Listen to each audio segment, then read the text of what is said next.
예, 우리 계속해서 로마서 말씀이 되시겠습니다.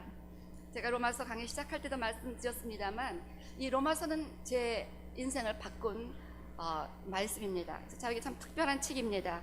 로마서를 쭉 공부하는 가운데 복음이 무엇인가를 알았을 때 예수 안에 있는 인생이 이런 것인가를 알았고, 그 이후 저한테는 실패라는 단어는 예수님 안에서 용납될 수 없는 단어라는 것을 깨닫게 되었습니다. 우리 주님의 이름이 온전히 승리를 받으시는 이름이라는 것을 알게 되었고, 주님의 나라는 온전히 승리할 수뿐이 없는 나라라는 것을 알게 되었고, 그래서 그 복음의 승리가 또 저와 우리 교회에 반드시 적용되어야 한다는 분명한 믿음을 갖게 되었던, 그래서 그 이후에 하나님께서 우리 교회를 시작하게 하셨던 그런 계기가 되었습니다. 제가 최근에 캐럴런 다남이라는 분이 쓰신 간증의 책을 읽었습니다. 그분은 드러그 딜러였고 마약 중독자였고 너무 술 가운데 찌들어 살았던 인생이었고, 어린 시절부터 그 베이비시터한테 성폭행을 7살, 8살 때 당하고, 그러면서 수없이 구타당하고, 그러면서 살 의미를 깨닫지 못하고 그냥 타락된 생활하다가 수없이 낙태를 하고, 그러다 또 이제 결혼한 남자하고 또 관계를 하게 돼서 또 애까지 갖게 되었는데, 그 남자는 애를 책임지지 않겠다고 해서 이제 그 아버지 없는 애를 키우기로 결심을 하면서 이렇게 타락된 생활을 하고 있는 가운데 마피아하고 연결이 되어서 마피아가 무섭도록 이 모자를 추적하는 끔찍한 고난의 세월을 하는 가운데 자기의 시스터인로, 그러니까 동서인가요? 예, 동서는 아니고 시스터인로가 그 침례교 선교사인데 지금 예수님한테 도움을 요청해 보지 않겠냐고, Do you want Jesus to help you? 라고 물어봅니다. 이렇게 했을 때 Yes, I do. Jesus want to help me. 예수님이 나를 도왔으면 좋겠다고 하면서 그 자리에서 예수님을 영접하고 예수 그리스도의 복음을 받아들입니다. 그 이후 그 순간 그 사람은 어떤 큰 평강이 푹신한 담요처럼 자기의 심령을 내리덮으며 이제 마피아도 두렵지 않고 무엇도 두렵지 않다는 그 평강 가운데 살아가면서 완전히 다른 사람이 되어서 이후 수많은 사람들을 불쌍히 여기며 궁휼히 여기며 수많은 사람들을 돕는 선교사로서 목사로서 사명을 감당하면서 이스라엘에서도 레퓨지 캠프에서, 팔레스타인 레퓨지 캠프에서 가난한 자들을 돕고, 그리고 복음을 전하고, 그러면서 많은 사람들을 예수님께 인도하는 영향력 있는 그런 예수님의 종으로서 살아가고 있습니다. 이번에 이스라엘 갔더니 우리 김재숙 자매님이 이분을 좀 만나보라고 했는데 그 일정이 완전히 빠듯하게 돌아가니까 개인 시간을 가질 수 없는 상황이었습니다.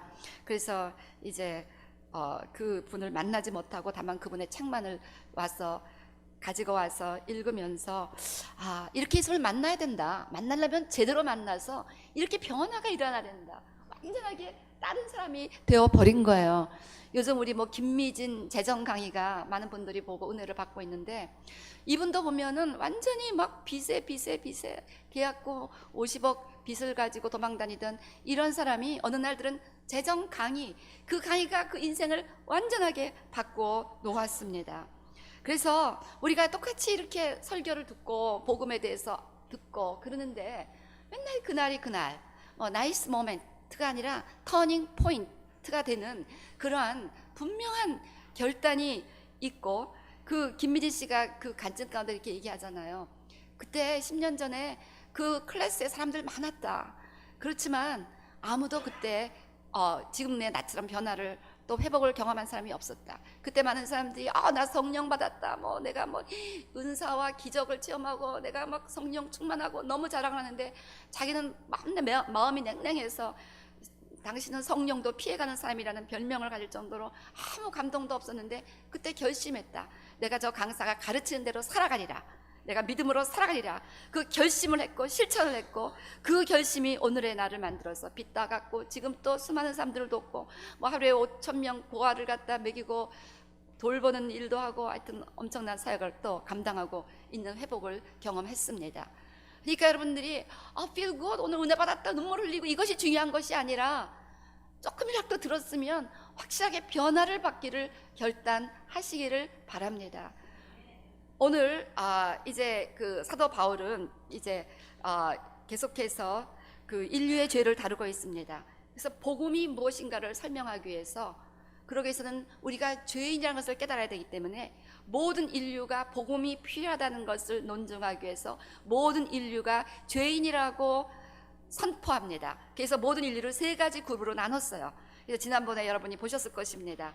완전히 하나님을 모르는 타락한 이방인들이 졌는 죄, 그 다음에 히포크리, 위선적인 죄, 나는 선한 사람이고 나는 착한 사람이고 나는 그런 더러운 죄를 안 짓는 사람이라고 생각하는 그 위선자들이 짓는 죄, 그 다음에 유대인, 율법을 안다고 하는 유대인들이 짓는 죄, 이렇게 나누면서 이 세 가지 그룹에 안 속하는 사람은 없고, 그렇다면 모든 사람들이 죄인이라는 것을 증명하고, 때문에 우리는 우리의 죄를 용서해 줄 구세주가 필요하다라는 결론을 내리면서 복음을 설명하고 있습니다.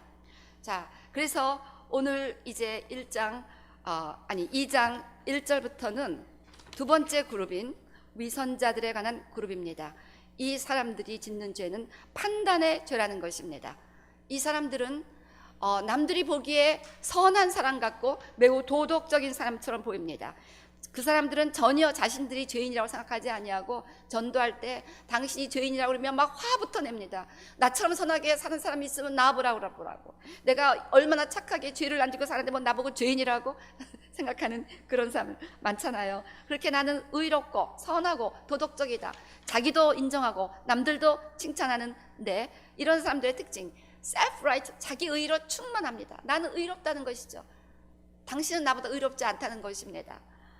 이런 사람들은 소위 종교의 영을, religious spirit, 종교의 영에 붙잡혔든지, 리걸리즘, 율법주의에 붙잡혔든지, 아니면 심령이 달리 교만해갖고 늘 남을 나보다 못하게 생각하는 그런 자들이고, 이런 자들이 짓는 가장 보편적인 죄악이 판단의 죄라는 것입니다.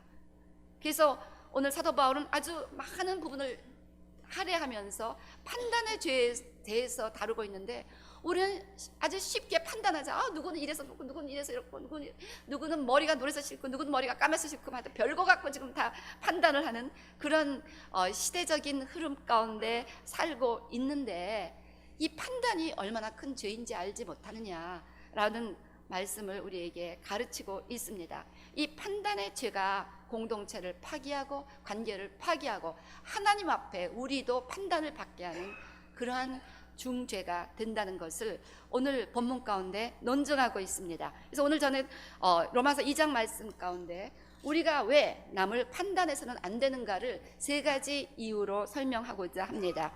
먼저, 우리도 동일한 죄를 짓는 죄인이기 때문에 남을 판단할 자격이 없습니다. 2장 1절 보니까, 그러므로 남을 판단하는 사람아, 물론 누구든지 내가 핑계치 못할 것은 남을 판단하는 것으로 내가 너를 정죄함이니 판단하는 내가 같은 일을 행함이니라. 저기 이제 본문은 보여주지 마시기 바랍니다. 적어도 본문은 여러분이 읽으셔야 돼요. 그래서 로마서를 다 펼치시기 바랍니다. 로마서 2장.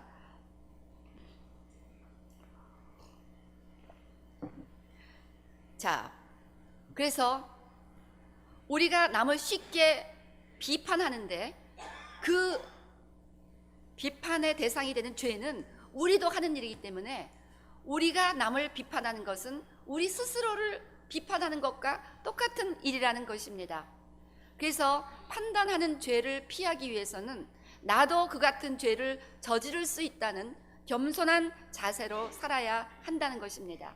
예를 들어 요한복음 8장, 가늠하다 현장에서 잡힌 여인을 끌고 와서 돌로 치려던 바리새인들 앞에서 예수님께서는 땅에다 무엇인가를 쓰신 후에 이렇게 말씀하셨습니다. 너희 중에 죄 없는 자가 throw the first stone, 먼저 돌을 던지라. 여기서 죄가 없는 자의 원문의 의미는 죄를 지을 욕망이 없다라는 뜻이라고 합니다. 죄에 대한 욕망이 없다.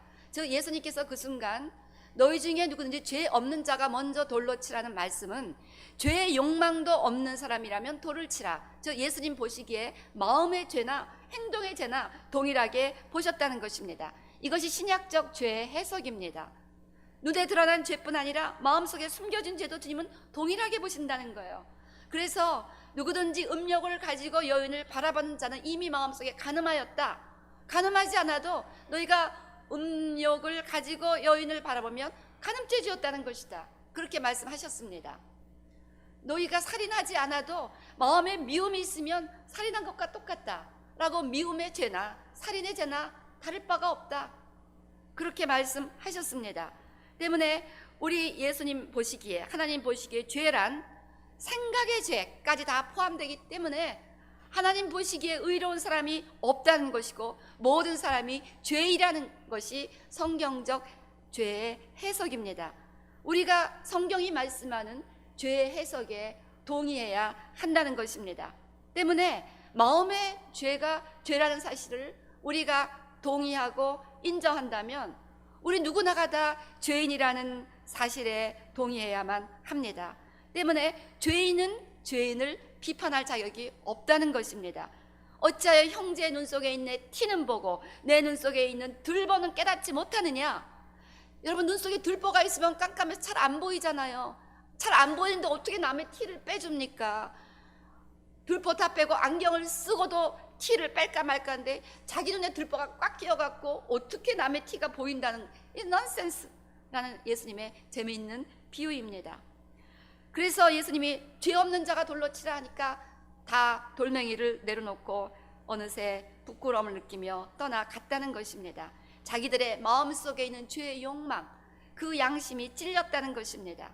하나님은 우리의 마음을 늘 감찰하시면서 마음의 죄나 행동의 죄를 동일하게 다루십니다. 그래서 아까도 얘기했지만 설교 전에 우리가 주의 이름으로 권능을 행하고 주의 이름으로 병자를 고치고 주여 주여 주님을 2번이나 부르는 이런 자들을 향해서 내가 너희를 도무지 알지 못하노라 주님께서 말씀하셨습니다. 행동상에 있어서 그들은 유명한 목사일 수도 있고 선교사일 수도 있고 장로일 수도 있고 목사일 수도 있고 아주 행동상에 있어서는 흠이 없는 자였는데 주님은 그들의 중심을 들여다보셨다는 것입니다.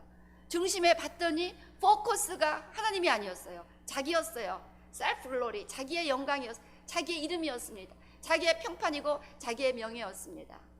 때문에 그 마음의 죄를 보셨기 때문에 주님은 내가 너를 도무지 알지 못한다고 그렇게 말씀하셨다는, 죄 중에 가장 큰 죄가 교만이잖아요. 최고의 죄가 교만입니다. 마귀의 가장 본질적인 죄가 교만이었습니다. 때문에 그들이 하나님으로부터 구원을 받지 못했다는 것입니다. 그들은 자기들의 외적인 그 사역의 열매만을 생각하며 그렇게 사역을 맺지 못하는 평범한 자들을 판단해서 나는 이렇게 병자도 고치는데 저 사람 아무리 손 안 잡아도 감기도 안 나, 감기도 뭐 이렇게 판단도 하고 남을 쉽게 비판할 수도 있었겠지요. 예, 그러니까 판단의 죄를 진 것입니다. 그래서 우리는 죄인이기 때문에 그 의미는 눈에 큰 들보가 끼어 있어서 지금 시력이 아주 엉망이기 때문에 남의 눈에 죄를 볼 수 있는 시력이 우리에겐 없다는 것입니다. 그래서 우리는 죄인이기 때문에 죄인을 판단할 자격이 없습니다. 두 번째, 우리가 남을 비판하는 그 잣대로 하나님께서 우리를 판단하실 것이기에 남을 쉽게 판단해서는 안 된다는 것입니다. 오늘 로마서 2장 계속해서 보세요. 2절, 이런 일을 행하는 자에게 하나님의 판단이 진리대로 되는 줄 우리가 아노라. 하나님의 판단이 진리, 그들이 사용했던 그 잣대가 결국 하나님의 판단의 진리라는 것이죠. 우리가 아노라. 이런 일을 행하는 자를 판단하고도 같은 일을 행하는 사람아, 내가 하나님의 판단을 피할 줄로 생각하느냐. 우리도 비판을 받는다는 거예요. 그래서 우리 마태복음 7장 1절 2절, 이번 주 선고 암송입니다. 비판을 받지 아니하려거든 비판하지 말라. 너희의 그 비판하는 그 비판으로 너희가 비판을 받을 것이요 너희의 그 헤아리는 헤아림으로 너희가 그 헤아림을 받을 것이니라. 너무 무서운 말씀이에요, 이 말씀이. 그러니까 남을 함부로 판단하고 비판하면 하나님도 우리를 아주 조금만 이유 갖고 막 하나님이 비판하시고 죄를 인정하시고 그렇게 되면 우리는 하나님 앞에 설 수가 없다는 것입니다. 그래서 오늘 말씀, 또 마태복음 말씀은 우리가 남들에게 하는 대로 하나님도 우리에게 하신다는 거예요. 이게 황금률이라고 했습니다. 모든 율법과 선지자의 강령은 우리가 대접을 받고자 하는 대로 그들에게 대접하라는 것입니다. 즉 하나님께서 우리가 남을 대접하는 대로 우리를 다루시겠다는 것입니다. 우리가 남들을 비판하면 하나님도 우리를 정죄하실 것이고, 우리가 남들에게 관대하면 하나님도 우리에게 관대하실 것이고, 때문에 하나님 앞에 긍휼히 여김을 받기로 한다면 하나님께서 우리를 불쌍히 여기신 은혜 갖고 살아가는 거 아닙니까? 하나님 우리를 불쌍히 여겨주세요. 불쌍히 여겨주세요. 불쌍히 여겨주세요. 우리가 그 은혜를 갈망하죠. 나 이것만 우리 남편 맨날 생각나요. 우리 남편이 늘 하는 기도가 주여 저를 불쌍히 여기시옵소서. 주님이 나를 불쌍히 여기시면 나는 내 인생은 끝나는 거래. 내 인생은 왔다라는 거죠. 이런 식으로 좋아했는데요. 주님이 우리를 불쌍히 여겨주시니까 성경 보니까 뭐 소경의 눈도 떠주시고요, 뭐 풍랑도 잠잠해주시고 모든 능력과 기사가 일어나더라고요. 주님이 우리를 불쌍히 여겨주기를 원하신다면 우리도 남들을 불쌍히 여기라는 것입니다. 쉽게 판단하고 비판하지 말고, 주님이 우리의 죄를 좀 용납해 주기를 원하신다면, 좀 넘어가 주기를 원하신다면, 하나님이 여러분의 죄 하나하나 다 마음속의 죄까지 다 끄집어내서 너 이리 와. 너 이 생각 지금 했지? 이 생각으로 죄 졌지. 그러면 여기 설 사람이 어디 있습니까?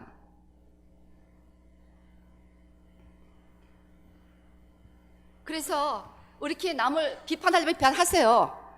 각오하시기 바랍니다. 근데 하나님도 나를 그렇게 비판할 거다. 그 각오가 돼 있다면 맘 놓고 남들을 비판하든지 판단하든지 욕을 하든지 마음대로 하시기 바랍니다. 다만 각오하세요. 하나님이 보다 더 놀랍게 나를 다루실 것이다. 그래서 정말 우리가 남들에게 하는 대로 주님이 우리에게 하신다는 사실 때문에 우리가 남을 아주 그냥 할시하게 신랄하게 비판하면 하나님도 나를 신랄하게 정죄하실 것이라는 것. 내가 남들에게 관대하면 하나님도 나에게 관대하실. 내가 남들을 불쌍히 여기며 이해하려 하고 용서하고 용납하려 하면 하나님도 나를 불쌍히 여기시며 이해하려 하고 용서하려 하고 용납하신다는 것. 이거를 영원토록 기억하시기를 주의 이름으로 축원합니다. 이것이 여러분의 인생의 결정적인 올무가 되는 거예요. 땅에서 매이면 하늘에서 매이고, 그래서 땅에서 막 비판으로 다 묶어놓으니까 내 인생에 풀리는 것이 없는 경우가 너무나 많은 거예요. 아까 얘기했던 그 재정 강의 하시는 그 김미진 간사님 그런 간증이 있잖아요. 이제 완전히 망했다가 이제 뭐 2평짜리 안경점을 주셔서 시작하는데, 그 뭐 집에서 뭐 거기까지 뭐 트래픽 하면 7시간, 보통 5시간 걸리니까 차로 하면 뭐 48분 1시간이 못해서 가니까 차를 달라고 기도했더니 저축을 하라고 해서 뭐 10달인가 저축을 해서 500만 원을 모아서 티코 조그만, 제일 조그만 차인가 보죠. 티코 유스카를 살 수 있는 돈을 마련했대요. 그래서 야, 드디어 이제 내 차를 산다. 근데 그 차를 500만 원을 딱 이제 모아놓고 이 차를 사야겠다 했던 그날 주님이 말씀하시는데, 그 500만 원 시국에 있는 무슨 선교사에게 갖다 줘라. 근데 그 선교사를 또 이분이 너무 싫어했던 선교사래요. 그러니까 이것은 자기의 감동이 절대 아니라는 거죠. 이게 하나님의 감동인데 너무 순종하기가 어렵지만, 그래도 이제 이분이 결심을 하고 하나님의 뜻대로 살기로 했기 때문에 그냥 그 500만 원을 줘버렸습니다. 이제 그렇게 트랜스퍼를 했는데, 그날 저녁에 친구한테 전화가 온 거예요. 좀 만나자고. 그랬는데 그 친구가 결국은 어떻게 됐냐면 그랜저, 큰 차, 티코하고는 비교가 안 되는 차라며요. 한국에서는. 그 차를 줬습니다. 공짜로, 프리로. 그러니까 하나님은 내가 너에게 그랜저를 주고 싶은데 네가 500만 원만 붙잡고 있으면 반드시 티코를 살 거다. 그러니까 이걸 없애버려라 하고 보내신 것입니다. 그래서 이분이 순종하면서 제너러스하게 그것을 500만 원을 그냥 남을 줘버리고 자기가 좋아하지도 않는 선교사에게 줬더니 하나님도 긍휼을 베풀면서 이 사람에게 좋은 차를 주셨다는 것입니다. 그러니까 우리가 베푸는 대로 하나님도 우리에게 베푸신다는 거예요. 이게 망고진리의 법칙이라는 것입니다. 그래서 여러분들이 판단과 비난을 부지런히 이 땅에서 심어 놓으면 언젠가 점점 여러분의 인생이 우리 다 산 거 아닙니다. 여러분, 우리 인생은 창창합니다. 앞으로 어떤 일이 날지 몰라요. 여러분의 미래는 점점 더 가시밭길이 됩니다. 저는 여러분 뭐 이렇게 큰 예언을 하는 사람은 아닐지 모르지만 여러분 지금 사는 것 보면 여러분 미래가 좀 보일 것 같아. 판단과 비난을 부지런히 심은데 가시와 엉겅퀴를 심어놓고 어떻게 포도와 무화과가 열리기를 기대합니까? 포도와 무화과를 열기를 기대한다면 부지런히 이 땅에서 남들을 용서하고 용납하고 불쌍히 여기는 삶을 살아가시기를 주의 이름으로 축원합니다.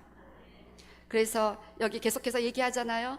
그 4절 5절 내가 그렇게 지금 내가 판단하고 비난을 심었는데도 당장 뭐가 나타나지 않는다면 하나님이 그거 잊어버린 것이 아니라 지금 너를 참고 있는 거다, 그 뜻입니다. 4절부터 혹 내가 하나님의 인자하심이 너를 인도하여 회개케 하심을 알지 못하여 그의 인자하심과 용납하심과 길이 참으심의 풍성함을 멸시하느냐? 다만 내 고집과 회개치 아니한 마음을 따라 진노의 날 곧 하나님의 의로운 판단이 나타나는 그날에 임할 진노를 내게 쌓는도다.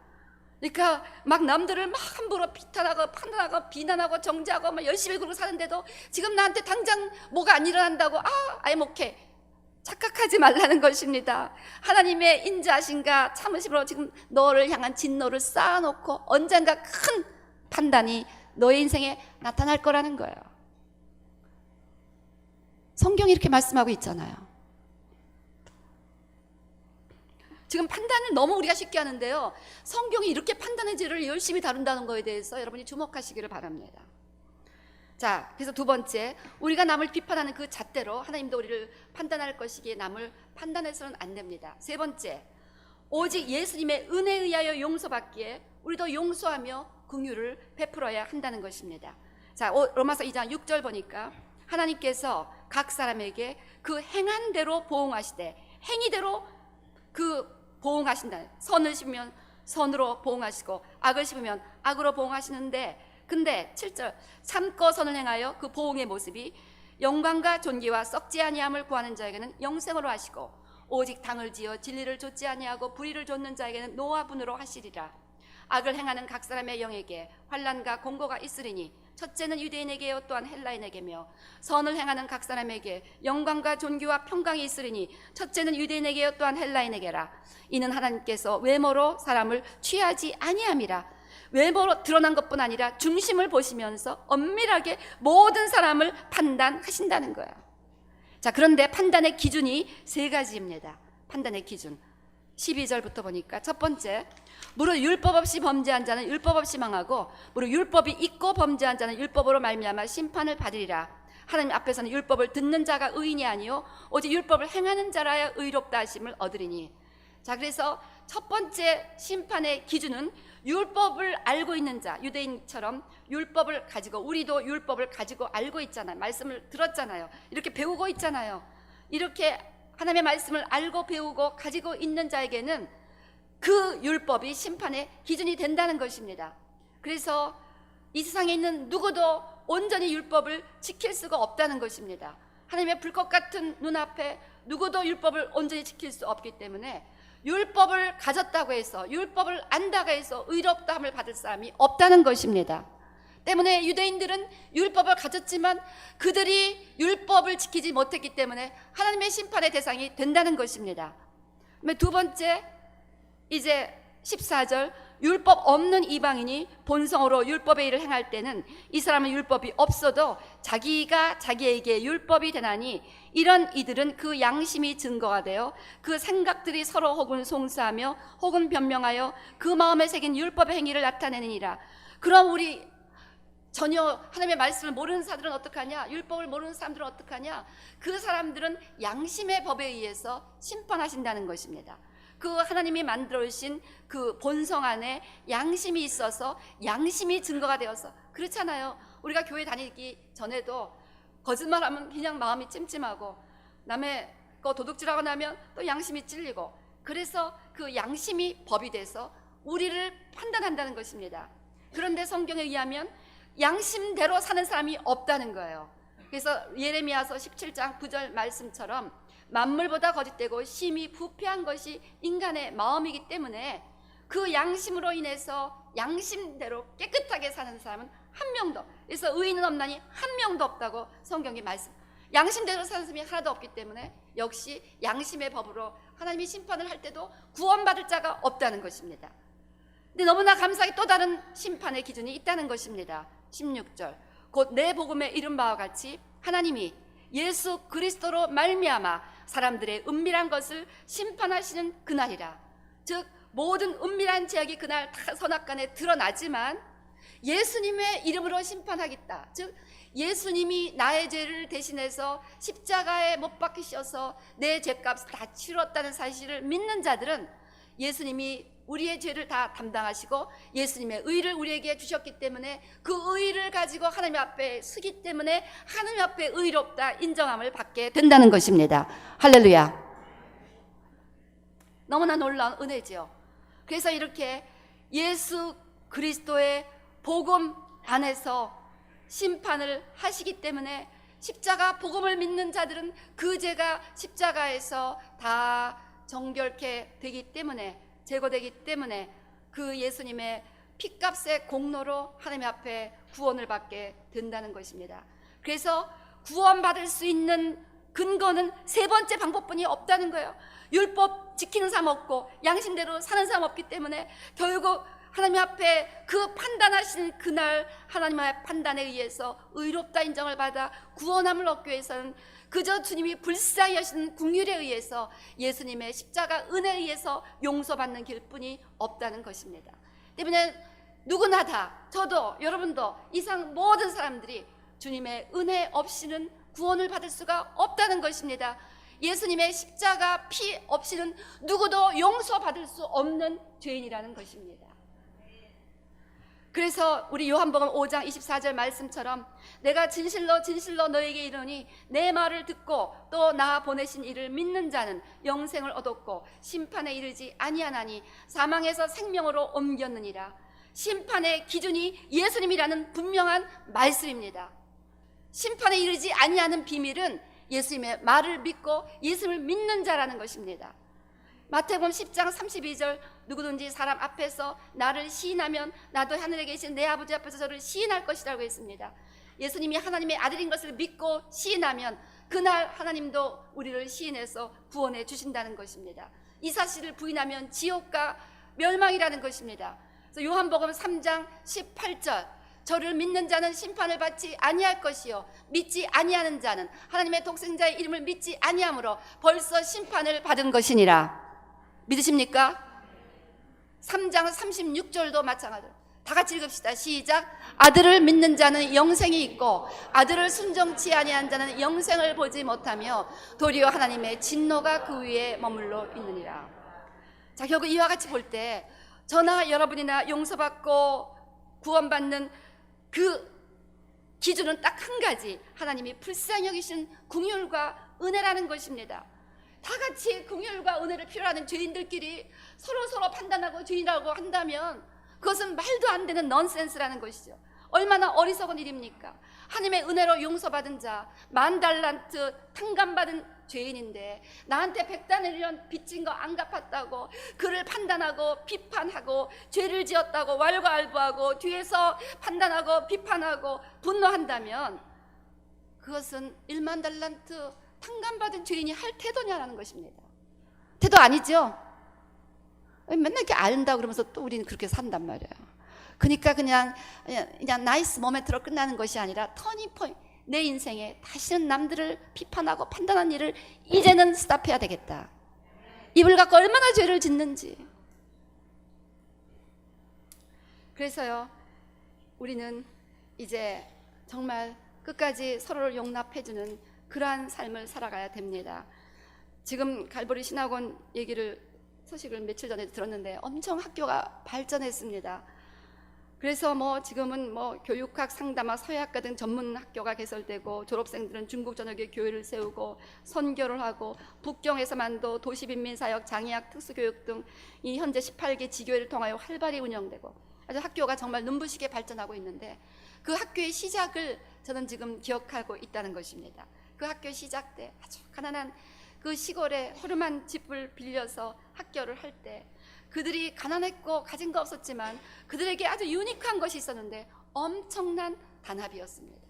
엄청난 하나됨이었습니다. 너무 특별한 사랑으로 똘똘 뭉쳐있는 그 학교 분위기가 정말 신기해서 그때 담당하시던 선교사님 앞에 어떻게 이렇게 학생들이 이렇게 서로 사랑하고 끌어안고 맨날 이 눈물이고 이럽니까 했더니 전우회입니다. 전우회라고 묘사하더라고요. 전장에서 적군의 총알 세례 속에서 아군들이 함께 싸울 때 저들의 동지애와 그 강렬한 연합을 상상해 보시기 바랍니다. 지금도 제가 이렇게 시내산에 이렇게 한 3분의 2쯤 올라갔을 때 낙타를 타고 올라갔는데 우리 성도님들이 다 뿔뿔이 나눠서 이제 어떻게 올라온지 모르죠. 그냥 깜깜하고 새벽 2시에 떠났으니까. 그러니까 저는요 정말 낙타 타면서 전부 우리 성도님들 중보한 거예요. 하나님 아버지, 이 권사님 걸어가는데 주님 붙잡아 주시고 어디서 낙타 타고 있는지 모르지만 지켜주시고, 그냥 정말 그때처럼 성도님들을 사랑한 순간이 없었던 것 같아. 근데 딱 거기 무슨 에브라임 카페라는, 무슨 이름은 에브라임 카페 멋있는데요, 다 쓰러져가는 커피집이 하나 있었습니다. 거기에 이제 한 명씩 나타나는 거예요. 그러면 막 살아서 왔구나 하는 것처럼 막 그냥 일어나서 끌어안고. 야, 그때는요 모든 사람들이 다 그렇게 사랑스러운 거예요. 그게 생각이 나더라고요. 이게 바로 전후회라는 것입니다. 막 그냥 전쟁이 그래서 막 적고 나오고 싸우는데, 전쟁이 끝나고 아군들이 하나씩 살아서 왔을 때 너도 살았구나, 나도 살았구나. 그때 네가 잘나니 내가 잘나니 할 사람 어디 있겠습니까? 뭐 살아서 온 것만 해도 감사가 끌어안고 난리가 날 거예요. 그런 사랑으로 여기가 뭉쳐 있다는 것입니다. 그래서 그들이 늘 부르던 마지막 헤어질 때 부르는 그 찬양의 마지막 가사에 이런 내용이 있습니다. 나는 너를 주의 사랑 안에서 영원히 기다리겠노라. 나는 너를 주의 사랑 안에서 영원히 기다리겠노라. 우리는 너무 기다리지를 못합니다. 조금만 약점이 있고 뭐가 문제가 있으면 그냥 탁탁 뒤돌리고 배신하고 등을 돌리고 얼마나 그런지 모릅니다. 근데 탕자의 아버지는 탕자를 끝까지 기다려줬습니다. 그 탕자가 정말 몹쓸 불효자잖아요. 근데도 끝까지 기다려줬어요. 끝까지 기다리는 마음, 이 마음이 하나님의 마음입니다. 끝까지 나를 참아주고 인내하고, 언젠가는 저 목사가 변하겠지. 언젠가는 저 장로님이 변해주시겠지. 언젠가는 저 성도가 변하겠지 하는 마음으로 기도하고 기다려주고 이해하고 용납하면서 기도 가운데 주님 중보하면서 기다려주는 그 마음, 그런 마음, 나는 너를 영원히 기다리겠노라. 그런 찬양. 지난 주간 보스턴 우리 딸 집에 일주일간 있으면서 너무 행복했어요. 너무 기쁘고 감사하고, 육체도 회복됐지만 막 제 영혼이 살아난 것 같아서요, 제가 그렇게 내가 이제 다시 패권을 잡았다. 이게 뭐 이렇게 막 싸우다가 막 내가 이렇게 막 내가 지금 지는 게 아닌가 하고 갈팡질팡하다가 내가 다시 딱 난 이제 이긴다고 그 승산의 그 감격 있잖아요. 막 이걸 딱 쥐고 돌아온 느낌이에요. 얼마나 기쁘고 감사한지 아주 막 거기서 좋은 시간을 하나님이 허락해 주셨습니다. 그러니까 그렇게 막 영혼에 또 힘을 얻고 육체가 회복될 수 있었던 이유는 그 딸이 끔찍한 사랑으로 엄마를 키워나고 막 계속해서 그냥 뭐 먹여주고 가서 CVS 가서 기침이 좋다는 약은 종류별로 다 사갖고 왔어요. 세상에 기침이 좋다는 걸 바르는 것도 있더라고. 난 그거 처음 봤어. 뭐 발라라 뭐 샤워할 때 이걸 넣고 하면 뭐 기침이 없어진다더라. 그리고 가습기를 막 계속해서 틀어놓고 점검해주고, 뭐 레몬을 프레시한 레몬 이만큼 사다가 그냥 모든 물에다 레몬을 짜서 뭐 이거 마셔야 돼. 갖다 아침에 일어나자마자 대령 이거 마셔. 자기 앞에 이거 마셔야 된다. 이만큼 차에다 넣고 하루 종일 이거 다 마셨는가 체크업하고. 그렇게 잘해주는 것도 좋았지만 제아가 마음에 얘는 나를 떠나지 않을 것이다. 얘는 나를 끝까지 기다려줄 나의 딸이다. 내가 부족하지만 끝까지 엄마를 인내해주고 참아주고 기다려줄 것이다. 이것이 참 저를 행복하게 했던 요인이 아니었나 생각합니다. 그래서 우리가 서로에게 이렇게 비판하고 판단하기보다는 서로를 낮게 여기며 기다려주는 사람이 됐으면 좋겠습니다. 제가 이 이스라엘 이번에 그 이집트 요르단 여행 마치고 와서 컬럼을 썼는데 아마 읽어보신 분도 있을 것입니다. 제가 거기서 너무나 심각하게 느꼈던 거기 때문에 컬럼을 썼는데, 남을 나보다 낮게 여기라. 정말 다양한 분들이 많이 모였는데 한 분 한 분이 다 저보다 탁월한 점들을 가지고 있었다는 것을 제가 거기서 발견하게 된 거예요. 그래서 거기 여러 목사님도 계셨고 성도님도 계셨고 선교사님도 계셨는데, 저분들이 정말 나보다 탁월한 점들이 다 갖고 계시구나. 그래서 그 장점들에 초점을 맞추면 남을 나보다 낮게 여기며 살 수 있구나. 그렇잖아요. 저는 눈 하나 못 치우는데 눈이 와도 제가 있으면 도움이 안 된다는 거예요. 그렇지만 여러분들은 다 이렇게 잘 치워주시고 얼마나 탁월하십니까? 그런 면에서 하여간에 모든 분들을 우리가 사랑의 눈을 뜨고 보면요, 내가 갖고 있지 않은 탁월한 장점이 있습니다. 그래서 그냥 뭐 기도 많이 하신 분들은 기도 안 하는 목사에게, 저 사람들은 저 목사들은 기도를 안 해. 말씀 맨날 하면서 기도를 안 해. 또 말씀에 해박하신 분들은, 저분들은 맨날 기도하면서 말씀에는 무식해. 이렇게 얘기하면 서로 판단하는데 거꾸로 저분들은 저렇게 기도를 많이 하시는구나, 저분들은 저렇게 말씀을 많이 하시는구나, 이렇게 생각한다면 하나님의 교회가 얼마나 아름답게 세워지겠습니까? 우리가 영의 눈을 뜨고 보면 우리들은 다 영적 치열한 전투 가운데 있는 군인들입니다. 그러니까 우리들은 아군이에요. 아군. 너나 할 것 없이 우리는 한 편이에요. 여기 다른 편 있습니까? 예? 우리는 다 하나님 편입니다. 우리는 다 예수님 편입니다. 총이 비오듯 쏟아지는 전쟁터에서 아군들끼리 서로 비판하고 손가락질하고 판단한다면 결국 누구를 좋게 해주는 것이죠? 적군을 좋게 해주는 것이죠. 적은 박수를 치는 거예요.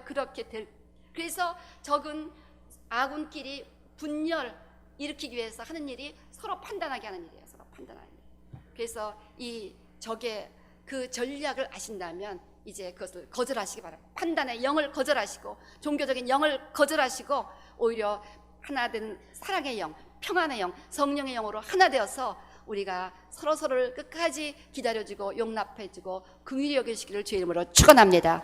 지금까지 서로 판단하는 죄를 지었다면 이제 주님 앞에 심각하게 회개하시고, 주님 내가 이제 다시는 안 그럴 테니까 저 이제 용서해 달라고. 왜냐하면 주님이 우리를 판단하신대잖아요. 우리가 남을 판단하고 회개하지 않으면.